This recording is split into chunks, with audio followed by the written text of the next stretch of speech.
I've been holding out on you guys a little bit. Hi everybody, it's Janine over at SLOHappyVintage, and we're going to do some repairs and reimagining today. The reason I said I've been holding out on you guys is because I have not been showing you all of my repairs. So I don't know if you remember the things that needed to be repaired, but this is one of the cocktail rings that I went ahead and I put a bunch of different rhinestones in. It came out quite pretty. Now on this one, the reverse painting was really kind of flaking a bit, so I went ahead and I reinforced it with some enamel on the back just to keep that integrity of the paint intact, but it came out really well. If you remember, I found this separate from the surround in the dollar little section of my antique store. So that one's really cute. I re-enameled this little Scotty dog, fixed his bow or her bow, and the black came out quite cute. These needed some rhinestones and they came out really lovely. These are Weiss. This needed a complete redo. So it's funny, this was so full of, I don't know if it was hairspray or something. It was just really crusty. These guys I'm not quite done with. I need to clean up the glue residue, but it needed all new rhinestones. And also needs some enameling. I re-enameled that too. These needed some more rhinestones. This piece needed some purple rhinestones around the edge. I ended up replacing all the purple rhinestones on the edge of that. These needed, I think it was this rhinestone, and I need to clean that up too. Got a little bit of glue stuck on it. I made this ring. This was just a finding that I thought was really cute, and I put it on an adjustable ring mount. And this needed a baguette, I believe. What are these? These are not marked. Oh, yes, they're Coro. You know, I probably could replace all the rhinestones in these, but I'm not going to. A couple of them are starting to turn, but I don't know, they're Coro. I don't think it's necessarily worth the trouble. A couple of the other pieces, I needed to put in a new bead on these funny Christmas ones, and this piece needed all new rhinestones. I was going to put a different color in here, but a different color just didn't look right, so I left it clear. And then this guy needed a couple of these rhinestones and some more in the petals. That's a really pretty piece. And I think that's all of the repairs I've done the past couple of days. I'm working on these right now, I think.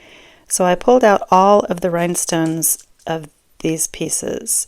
So this is what they look like without rhinestones. And the challenge is always finding the right number of rhinestones that you need in the right color and the right size. I don't care how many rhinestones you have, you can always be missing the right size, right color. I was thinking about doing like green in here and clear, or pink on the outside. I had rhinestones to do that. But I was talking to Casey over at Olive's Vintage Market about it, and she said, you know, they didn't really do a whole lot of different color variations in these, so it's best to stick to a similar color palette. So I found these AB pinkish reddish rhinestones right there, and then I have these little pink ones that I'm going to add to those. So let's clean off the desk and we'll get to working on those. Now I have a lot of different, well, not a lot, but I have some repair videos already in my playlist. So if you want to know all of the details about what I'm doing, it's probably best to go visit those videos. But as a quick refresher, I use Gorilla Glue gel, and I like it because it doesn't set immediately, so you can move rhinestones around a little bit before they're concreted in there. And it dries clear, but it will fog up if you get it on the top of the stone, so I usually will run some acetone over the top after the glue has dried, and if it fogs up, I go ahead and I clean that glue off. So right now I'm just cleaning the cups so that I have a nice surface for the glue to adhere to. And then I'm going to take just a little bit of glue and stick it around there. Take my little rhinestone grabber and set that right there. So in the comments, let me know if you enjoy doing repairs, if you enjoy watching repairs. This one might be a tight fit in there. These stones are a tiny bit large for this, but I think it's going to be just fine. Now on this, some of the enamel was worn and the gold edging was worn, so I went ahead and I touched up the enamel a little bit, but I wanted it to still look aged, so I had kind of enameled and put gold on it, and then I rubbed it off with a tissue so it doesn't look like I just did it.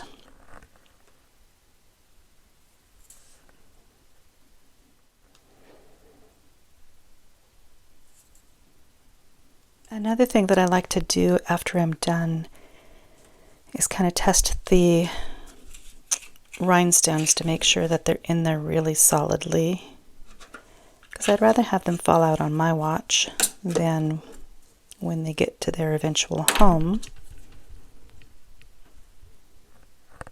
This is not a marked piece.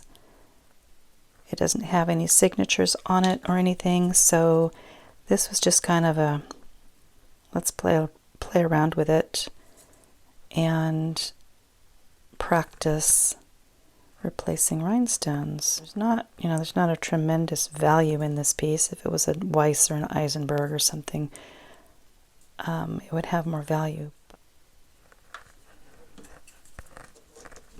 I just love these pink rhinestones.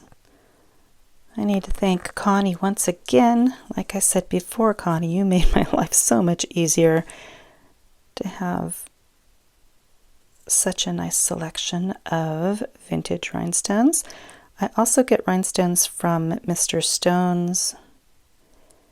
You can get them on Etsy, but I think that's going to be really pretty. Set that aside to dry and start on the other one. I don't know, I find repairing jewelry really relaxing. I'm one of those people that I need to be doing something creative.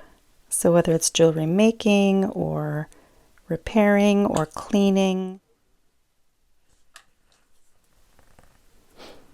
I pulled these AB stones out of something else. Like I said, I have that harvest box. When I find interesting stones on my travels, or if I have a piece of jewelry that's damaged, I'll just throw it in my harvest box and pick out stones from it as I need them.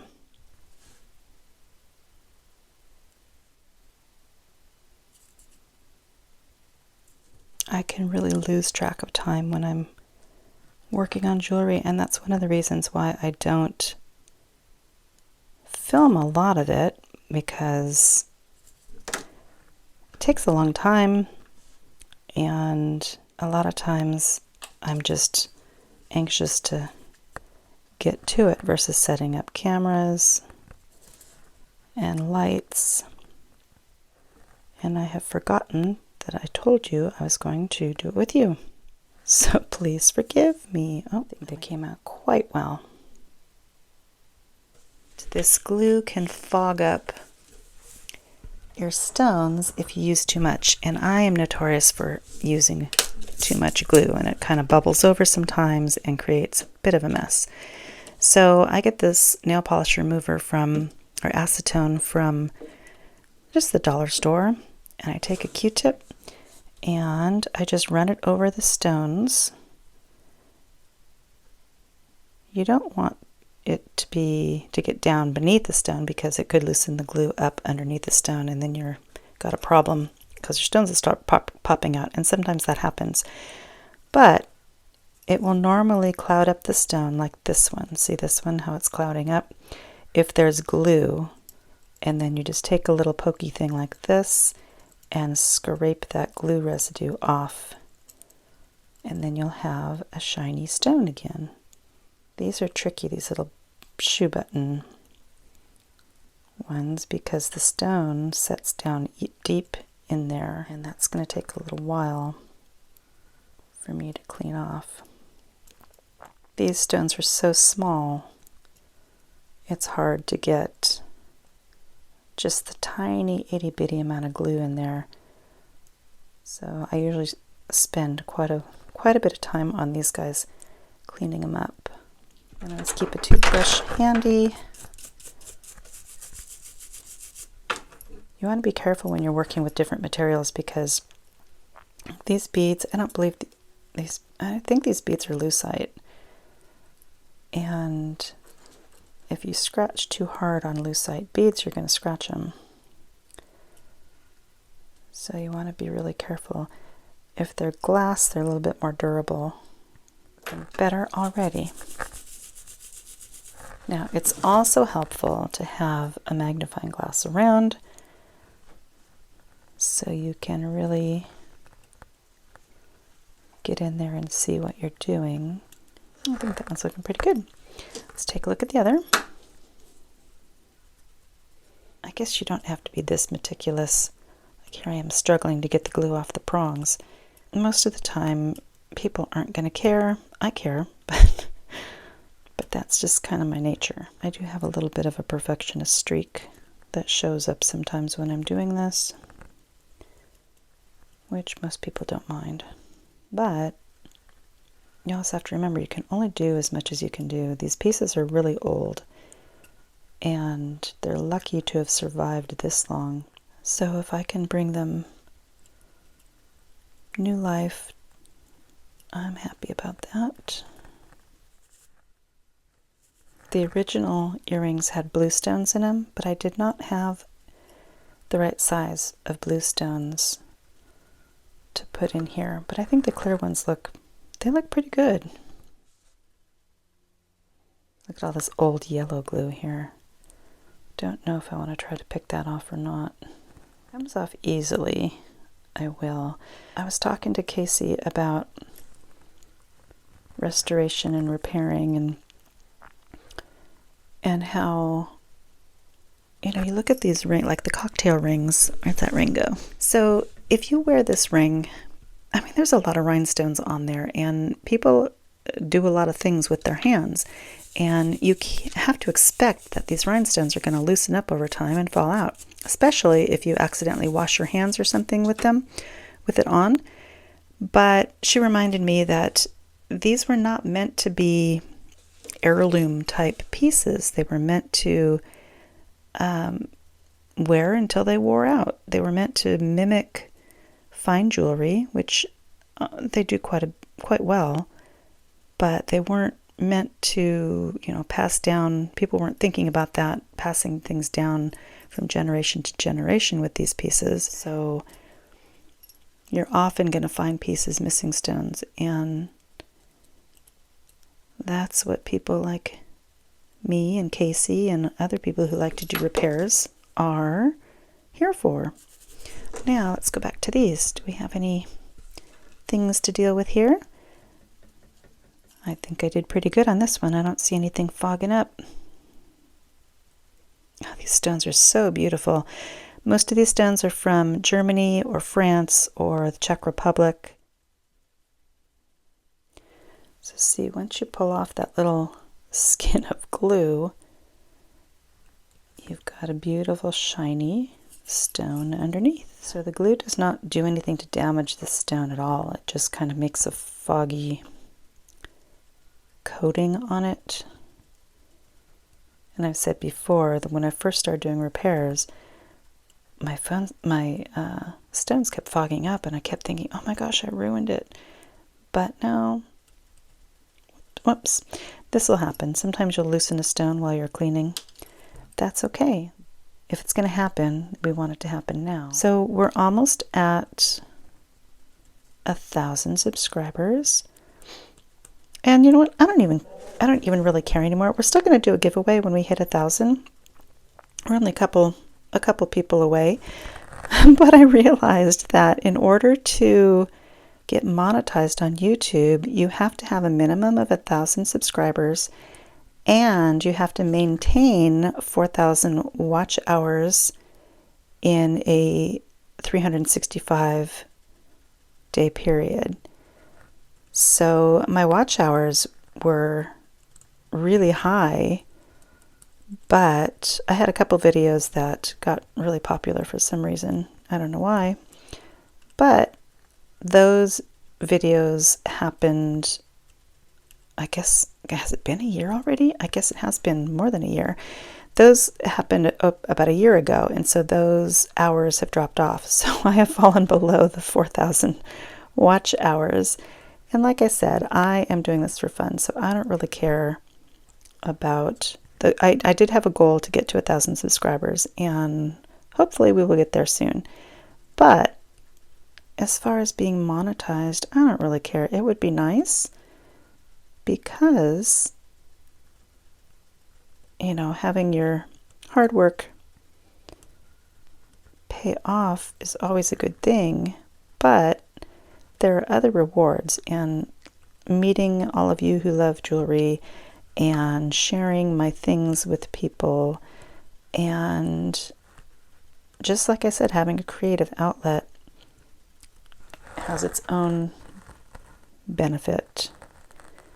So I'm just not going to worry about it. I'm just going to do my thing, and if it happens, it happens. If it doesn't, it doesn't. And either way, that's fine. So I am not careful when I'm cleaning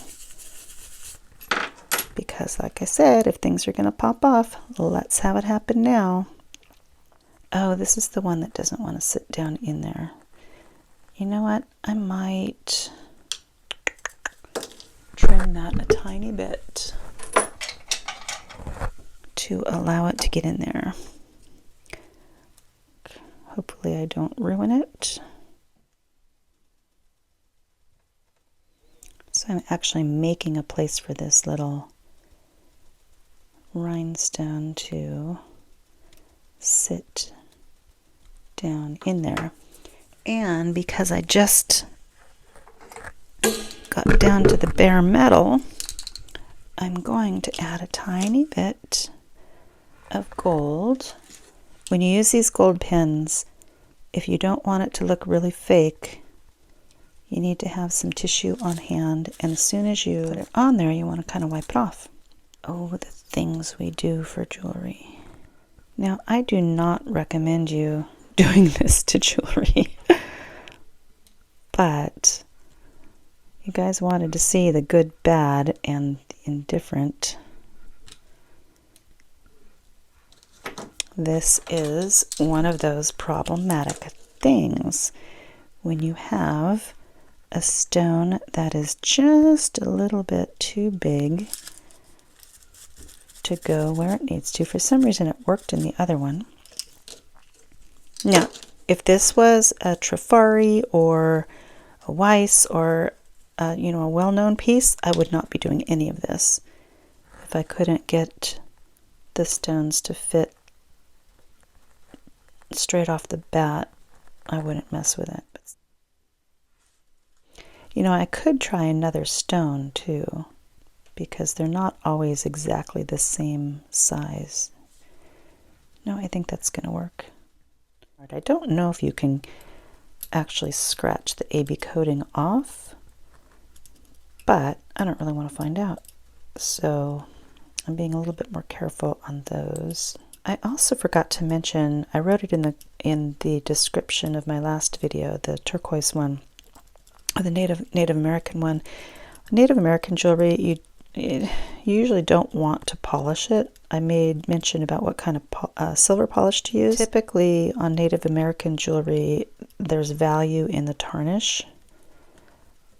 People don't expect and don't want Native American pieces to be sparkling silver. The tarnish represents age and history of those pieces. So let it age naturally and you will be good to go. Okay, well that took longer than I expected. You can also clean these up with Windex. It's not going to fog up the glue like the acetone does, but you can always use a light brushing of Windex on your, or any window cleaner, on your glass rhinestone jewelry. You don't want to saturate it because once again, if you get water or any liquids down in the cup, it could ruin the foil and turn your stone dark. So you want to be careful not to get too much liquid of any kind. But if you take spray a toothbrush and then dab the toothbrush on a towel before you put it on your brooch or jewelry, you should be good. At least that's what I have found. But once again, I am not an expert. I just have to remind people. I just show you what works for me. So I make no guarantees. I don't want you out ruining your jewelry based on something that I have said. So beware, use all of my ideas at your discretion. I think this came out really pretty.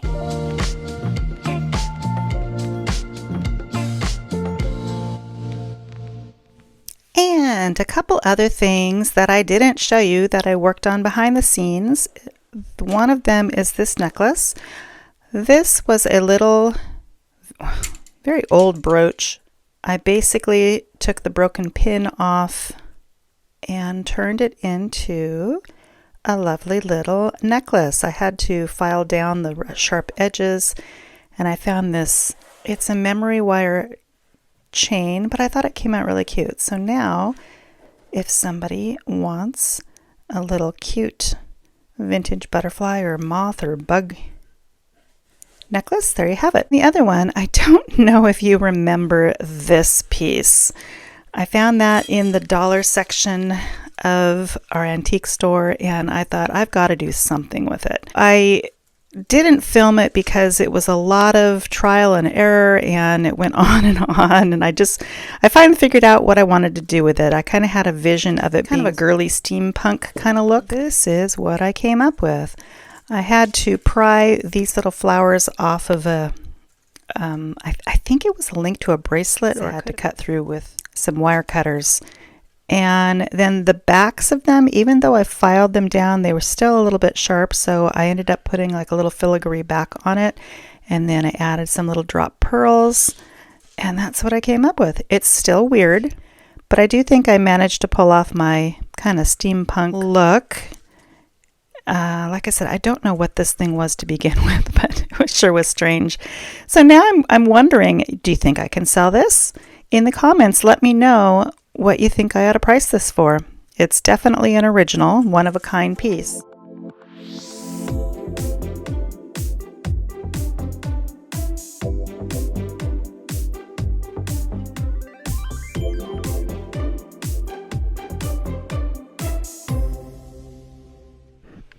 All right, that's it for today. I hope you're having a great week, and I'll see you in the next one.